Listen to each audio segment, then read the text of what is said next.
All right, so we're diving into something today. I think a lot of you have probably seen ads for Oh, yeah. Talking Kids Books, Definitely see that one. an app claiming it's going to like revolutionize the whole children's book creation and selling thing, Yeah. all powered by AI. Right. And so today we're going to really take a deep dive into all their marketing materials Right. and really kind of break down like what they're offering, Yeah. how it supposedly works, Yep. and whether it really lives up to all the hype for, you know, someone like you who's interested in this. Absolutely, because it's definitely a fascinating area, especially with so much buzz around AI and education these days. And that Right. whole, laptop lifestyle dream Yeah. is very appealing to people. Yeah. But that's why I think, a critical eye is so essential here. Oh, absolutely. You can't just take everything at face value. Yeah. So like the big thing with Talking Kids Books is Yeah. they're all about speed and ease. Yeah, right. They're saying you can like pump out an interactive talking book Wow. in under a minute. Really a minute. Yeah, Well, complete with like videos and clickable elements and even QR codes. QR codes in a children's book. Well, that's what they're saying. Interesting. And it's all you need is just a few keywords. Okay. And their AI handles the rest. So I'm curious, Yeah. does that level of automation even sound possible to you?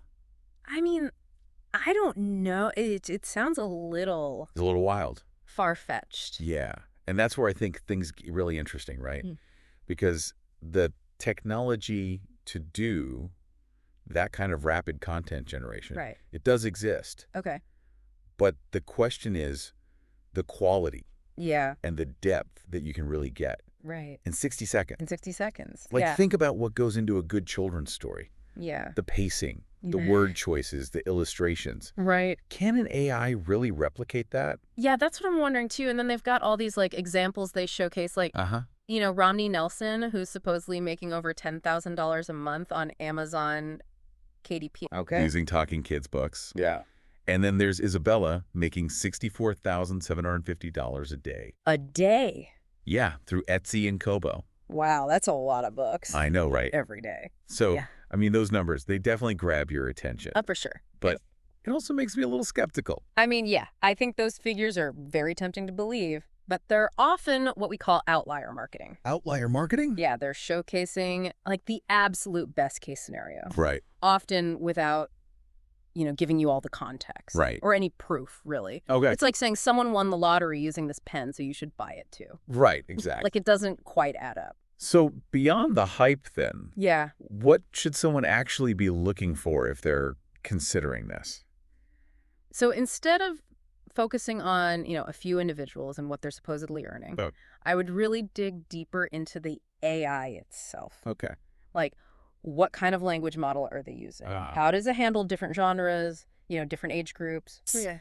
What about the illustration style? Okay. Is it generic stock art? Yeah. Or is there like real artistic input? So they do mention they've got a wide range of book categories, like Oh. everything from alphabet books to like math and rhyming stories. Okay. And they highlight all these features like adding videos and GIFs, Mm. even like call to action buttons and LED forms within the books themselves. Wow, in the children's book. Yeah. That's interesting. I mean, those features on the surface sound kind of innovative, They do. and they could potentially enhance engagement. Yeah. But I think you have to think about it from the child's perspective. Right. Are flashing GIFs and lid capture forms truly beneficial for their learning? Yeah. Are they really learning anything? Or is it more about turning these books into marketing vehicles? Right. That's a really important ethical consideration. Okay, so it's about looking beyond all the bells and whistles and Exactly. focusing on that core value Yes. that the AI is bringing. And another thing that they really emphasize is that What's that? done for you aspect. Like Okay. you can skip writing, designing, even marketing, Okay. and still succeed. And that's where I get really cautious. Yeah, I get it. Because even with AI, I mean, building a successful business, especially in a competitive market like children's books. It takes work. Yeah, It takes effort. a lot of effort. Precisely. And think about it. If it were truly as simple as Talking Kids Books is making it sound, Yeah. wouldn't everyone be making thousands from children's books? Right. So it's crucial to understand what aspects still require your input, Yeah. your creativity, and your marketing skills. Right. So we've established we can't just take those marketing claims at face value. Definitely not. But what about those people who are intrigued by the commercial license they offer, where you can use it to create books for other people? Right. So it's like another income stream. Uh-huh. Is that realistic? That's the question. Well, it depends. I mean, there might be a demand for custom children's books, Okay. especially for businesses or educators who want something specific. Yeah. But it's not a guaranteed market.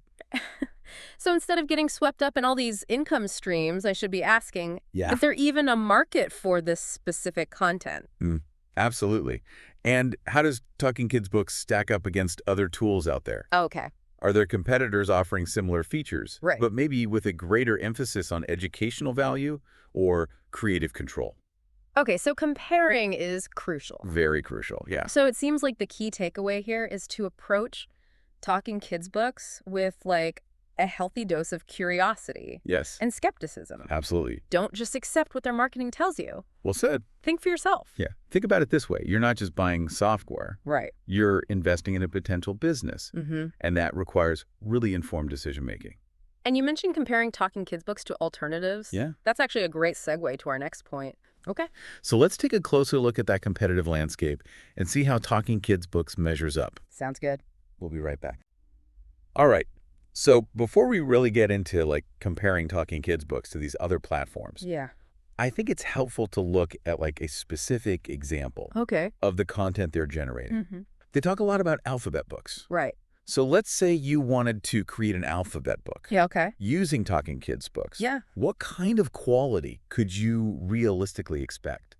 That's a great point because it's one thing to say AI-powered creation, Right. but it's another to actually see it Exactly. and see, like, is it engaging? Is it good quality? Mm-hmm. I want to know, like, how does the AI handle things like Yeah. rhyming and the illustration style? Yeah, because even something as simple as an alphabet book, Right. there's an art to it Right. to make it captivating for a child. Yeah. Think about like the classic alphabet books, Yeah.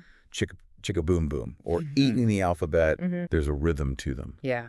There's a visual appeal, Mm-hmm. a sense of playfulness that goes beyond just, A is for apple, Right. B is for banana. So how do we even gauge whether Talking Kids Books can capture that? Yeah. I mean, they showcase some book covers Yeah. in their marketing materials, Right. but it's hard to tell from just a cover. A cover can be deceiving. Yeah. What you really need to see is a few pages, Okay. like the flow of the story, Yeah. the quality of the illustrations, The inside. and how those interactive elements we talked about are integrated. Right. Ideally, they would provide some sample books Yeah. or video demos Right. showing the AI in action. Yeah, because then you could really see what it's capable of. Exactly. Transparency is key. Right. If they're confident in their product, Yeah. they should show it off. Right. It would help people make an informed decision. Absolutely. All right. So now let's shift gears a little bit Okay. and talk about the competitive landscape, Um, because there are other players in this AI-powered book creation space. oh, Some of them focus on very specific niches, all right. like educational workbooks or personalized stories, Okay. while others offer a wider range of genres, like Talking Kids Books.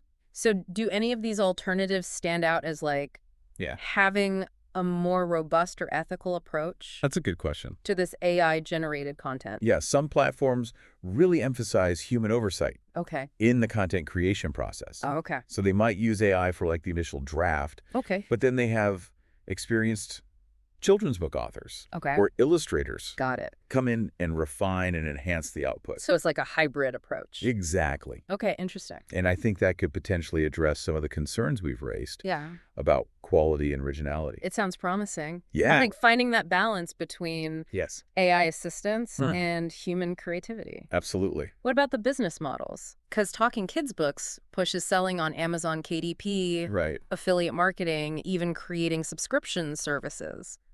Yeah, do other platforms do similar things? Yeah, do they offer similar avenues or do they have different approaches? Many platforms focus on empowering creators to build their own brands Okay, and sell directly to their audience, all right. whether it's through their own websites or platforms like Etsy. Okay, This gives you more control over things like pricing, right. marketing, and customer relationships, Yeah. as opposed to relying solely on Amazon. So it's not just about creating the book. It's about understanding like the different ways to Yep. reach your audience and Mm. build a sustainable business. Precisely.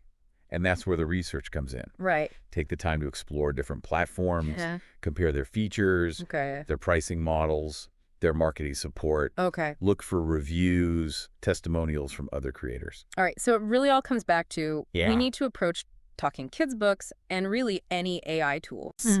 As one option among many. It's like shopping for a car. Okay. You wouldn't just walk into a dealership and buy the first one you see. You would compare models, Yeah. consider your needs, Right. weigh the pros and cons for Okay. your research. Now, I'm curious about those fast action bonuses that Talking Kids Books offers. Oh, yeah. What are those about? They have guides on, like, selling on Amazon, Okay. incorporating kids' books into online courses, Right. and then one called Easiest Way to Write Your First Kid Book. But if the AI is supposed to handle the writing, Right. why would you need a guide on writing? That's a really good point. Yeah. It seems a bit contradictory, Yeah. doesn't it? It's like almost like they're admitting the AI isn't as Right. done for you as they're claiming it is. Maybe it generates a basic framework, Okay. but the real work of crafting the story Right. still lies with the author. So again, don't believe everything you see Exactly. in the marketing materials. Peel back those layers. Yeah. Understand what you're actually getting. Okay, so we've explored these alternative platforms, Yeah. dissected the fast action bonuses, Right. emphasized the research and critical thinking. Mm-hmm. So what final pieces of advice would you give someone who's like intrigued by Talking Kids books, Okay. but they want to avoid falling for all the hype? I would say first, define your goals. Okay. What are you hoping to achieve with this tool? Right. Are you passionate about creating high-quality children's books? Okay. Are you primarily interested in generating passive income? Got it. Because your goals are really going to shape your whole evaluation process. Knowing your why is crucial. Absolutely. All right, what else? Second, test the waters before diving in headfirst. Okay. A lot of platforms offer free trials Right. or limited feature versions. Yeah. Take advantage of those. Try before you buy. Exactly. Okay. Get a feel for the software, Mm-hmm. see the quality of the AI output, Okay. determine if it aligns with your vision. So that's a good way to mitigate risk. Absolutely. Okay, what's the last one? Don't be afraid to walk away if something feels off. If the marketing feels too pushy, Yeah. if the promises seem too good to be true, Mm-hmm. if the AI output just doesn't meet your standards, Yeah. trust your instincts. Right. There are other tools and avenues out there. Okay. You don't have to settle. That's such good advice because it's easy to get I know. caught up in the excitement It is. of something new. Yeah, but you have the power to choose Right. what aligns with your values Absolutely. and your goals. So to wrap up part 2 here, Okay. we've explored the competitive landscape. We have. We've dissected those fast action bonuses. Yeah. And we've really emphasized It's that. the importance of research and critical thinking. It's very important. So we hope this has been insightful for Yeah. you, our listener. Absolutely. And stay tuned for part 3, Okay. where we'll wrap up our deep dive. Here's let's go. All right, so we're back for the final part of our deep dive into Talking Kids books. Okay. You know, as we've been like going through their marketing and looking at alternatives and all that, it really strikes me that this is about more than just this one tool. It's Yeah. like we're getting a glimpse into the future of content creation Absolutely. and the evolving role of AI. Yeah, it's really fascinating to think about. Isn't it? Like, we're at this point now Yeah. where technology is really blurring those lines Yeah. between human creativity and artificial intelligence. Right. And these tools, like Talking Kids books, they're just the beginning. It's exciting and a little daunting at the same time. agree. Like I keep coming back to that question of Yeah. how do we make sure that AI Mm-hmm. enhances creativity rather than replacing it? Especially with something as important as children's literature. Right, exactly. Yeah, that's the million-dollar question. Yeah. And there's no easy answer. It's all about finding that balance. Using AI as a tool Right. to augment human imagination, Yeah. not to stifle it. So thinking about it practically, Okay. let's say someone decides, okay, I'm going to use Talking Kids books or something similar. What are some things they can do to kind of maximize the benefits, Yeah. but also minimize those potential pitfalls? Okay, so I would say focus on 3 key areas: Okay. content, audience, and strategy. Okay, let's break those down. Content first. So with content, when you're using AI, Yeah. prioritize quality over quantity. Okay. Don't get caught up in the speed Right. and the ease of the AI generation. Take the time to really review and refine Okay. the output. Got it. Make sure the language is engaging. It's age appropriate and it's free from bias. Okay. Think about the illustrations. Do they complement the story? Right. Do they appeal to a child's visual sense? So it's like treating the AI as a starting point, not the Yes. finished product. Yeah, exactly. It's a raw draft Okay. that needs that human touch. Okay, what about audience then? All right, so audience. Yeah. Knowing your target audience is crucial, Okay. perhaps even more so with AI-generated content. Mm-hmm. Children are not a monolithic group. Right. They have different interests, learning styles, Right. different levels of engagement. Yeah. Consider the age, the reading level, Huh. the cultural context. All these things are going to influence how a child connects with a story. So it's about creating content that resonates Yes. with a specific child, Mm-hmm. not just churning out these generic books. Exactly. All right, and then last one, strategy. Strategy. Yeah. This is about the big picture, Okay. your goals, Mhm. your marketing approach, Yeah. how you position yourself in the market. Okay. Don't fall into that trap of thinking that the AI is going to handle everything. Right. You still need a plan. So thinking beyond just creating the book, Yeah, it's how am I going to reach my audience? exactly. What makes my books unique? Mhm. How will I build a sustainable business? And remember that landscape is constantly changing. Right? New tools are emerging. Trends are shifting. AI technology is evolving so rapidly. Yeah. So staying informed and adaptable That's a good point. is really essential. Yeah. It's like, Yeah. this is just the beginning of the conversation. Right. So this deep dive has given us a lot to think about. For sure. As we wrap up here, Yeah. what are some final takeaways for our listener Okay. who's now armed with this more Yeah. critical and informed perspective? Okay, so first remember that AI is a tool. Okay. It's not a magic solution. Right. It can streamline tasks, Mm-hmm. generate ideas, even create that basic framework for a book, Yeah. but it's not a replacement Right. for human creativity, critical thinking, Right. and strategic planning. It can help, but we still need to be the ones in control. Exactly. Yeah. Don't be swayed by hype. Yeah. Marketing is designed to persuade. Right. So approach any claims with a healthy dose of skepticism. Okay. Look beyond those testimonials. Yeah. Dig deeper into the technology, the features, the actual output. Be an informed consumer. Absolutely. All right. And the final takeaway. Embrace the possibilities, but proceed with caution. Okay. AI is transforming the creative landscape It is. in some really exciting ways. Yeah. But it also presents challenges. Right. So stay curious, stay informed, and engage in thoughtful conversations about the ethical implications Right. and the future of AI. I love that curiosity, information, ethical awareness. Those are key. Those are powerful tools. Yeah. So it's been a really fascinating deep dive. It has. We've explored Talking Kids books in depth, but we've also gone beyond that We have. to look at those broader implications Right. of AI in creativity, education, entrepreneurship. Absolutely. And for you listening, this is just the starting point. It is. We encourage you to keep exploring, Yeah. asking questions, and really shaping the future of AI Absolutely. in a way that aligns with your values and vision. Well said. Thank you for joining us on this journey. Yes. And we'll be back soon with another deep dive. Looking forward to it.